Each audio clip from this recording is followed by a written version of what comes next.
بسم الله الرحمن الرحيم. مسلمان da valla şirice bir vaqtimizdan inşallah edagirak geçecek. Amma qiyin görmen, yadaman, sabredin aydaylen şu gurrunlar gerekli gurrun. Şu gurrunlar yönü kitabın içinde kalmalı gurrun değil. Bir gurrun iken neçaha Kur'an'na ayet geliyor şulan tenekeleğinin hakkında. Fakat hadis var.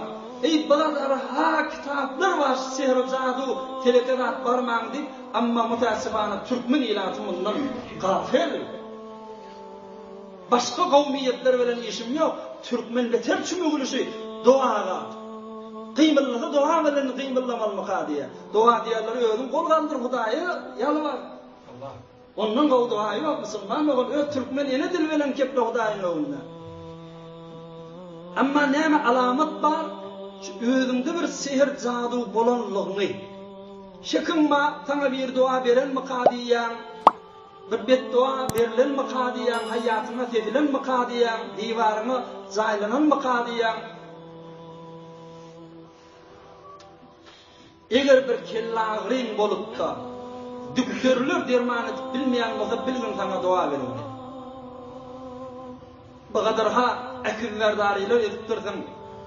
Fizyoterapiylere gittirdim, işim yok. Neme demedeskalın içine girip çıktım, kellağında ayıp yok deyiptirler. Ama senin kellağın ağırlığa yürülemez. Bilgin bir cın kellağın içine girir.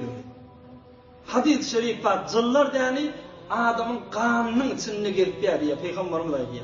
Mecreddem, adamın kanının içine girip diye, son kıyalat, kan girip diyor, şun kıyalat, şeytan cın senin içine girip diye. Ol, Kur'anlar eğer sana iyi veren olsa, ikincisi bir yürek dağıtma sana öyle.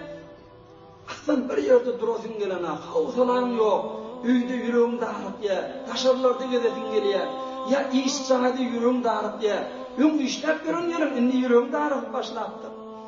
Bilgin seninle bir alameti var. Ya mesela yıkı olmanın kavur ya, aslan şu uyuşmelekten, hatta dinada onun son bilen oturuşmadan bigarın var. Bilgin seninle bir alameti var. Ya da bir korkudayan dişler kan uğrayan bozan. Bir heyvan kavuluya, bir heyvanın defeliye, yutsak oluya, göğünden, divardan kaçıyan, dağdan tuğurlanayan, uyağa kaçıyan, bir dişler uğrayan, düşünüşüp olanak. Bilgin seninle cınna şeyatin var. Şunu çıkarmak için neme yol var işte aydar. Yine bir yolu, nezir namaz okuyup durun, indi namazında havsala oluyor. Namazda durursa yüreği de ağrıtıp bayı. Aslan iki rekat okuyup olayansa yüreği aklından sıcak oluyor. Bilgin senin içinde bir cını var. Ya mesela, denanası veren beter davalı vuruşlayım. Onu inşallah işte uzak gururluğuna gireyim. Ya mesela, Rukiye şer'i diye Kur'an'ın bir neyse ayetler var. Ama Sure-i Saffat, Sure-i Duhan, Sure-i Cin. Hatta sihr-i cadun ayetleri okulundan şöyle ağla veriyor. Kelle ağırlar köpeliyor, yürük darıklar köpeliyor. Şunu korkudu fazla derden olsa bilgin şol adamın içinde zınma. Ya bir tovar adamlar olur. Hem işe bir izinden kıygırıp duran yali. Gözleyen hiçim yok. Hemişe bir sesler gelip duran yani bir vasıfsızlıklar kâm olsa, uykusunda yaman dişler görüp duran olsa bilgin bir alamet ya zınna şeytan var. Şol zınna şeytan ya yankı Kur'an'ın duası veren temizliğe eriptir. Bir teleka adamın birisi, bir Hudaydan bir havarın birisi, barıptır şu Kur'an'dan sana beddua alıptır. Sen öz egin başına gayim olmaptırsın. Dırnağın bütün oklaptırdın, iki öl oklamalı, yere gömmeli. Saçını yere gömmeli, iki öl oklamalı. Şolar etmeyaptırdın, şolun üstünden huladı eltistani, bu cadısılık ediliptir sana. Bir yolu var. İkincisi, messe şeytan niye? Şeytan özü senin üstüne dokuluptur. Cadının üstü veren ne? Kahinin üstü veren ne? Bu adamın özünden oluyor. Şeytan şodur şuna girip sen merid edip büyüde yatır ya. Bir ayarlı kolumuzun biri vardı. Huday rahmet ettin, yatan yerini yaktı ettin, kabrini giyin ettin, derecesini ahirette bilend ettin. Bakir 16 yıllar büyün kuşatında bir meridçilik iyi oldu ki aslan daşary çykyp bilmän ýapdy, oşo belenne merhum bolupdy geçdi.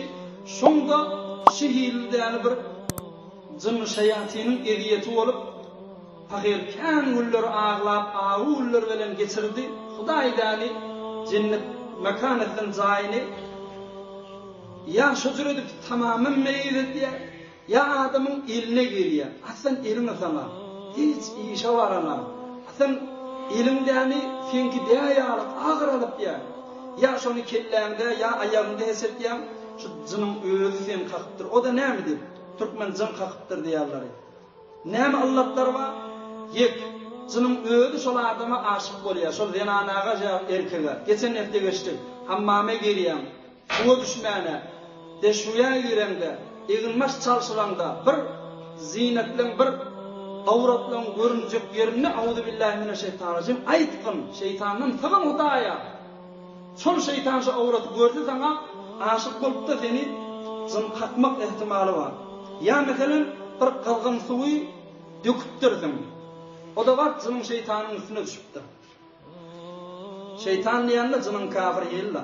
Ya meselen bir gaty gorkupdirdim, gaty kahram indirdim, şula bidirek bar. Ya gaty şehvetranyňa giripdirdim, gaty Hudaýdan gafil bolupdirdim, jyn şeytandan ýelenýär. برای مشاهده ویدیوهای بیشتر به کانال یوتیوب سخنرانی‌های علمای ترکمن سر بزنید، مشترک بشید و منتشر کنید، اجر ببرید.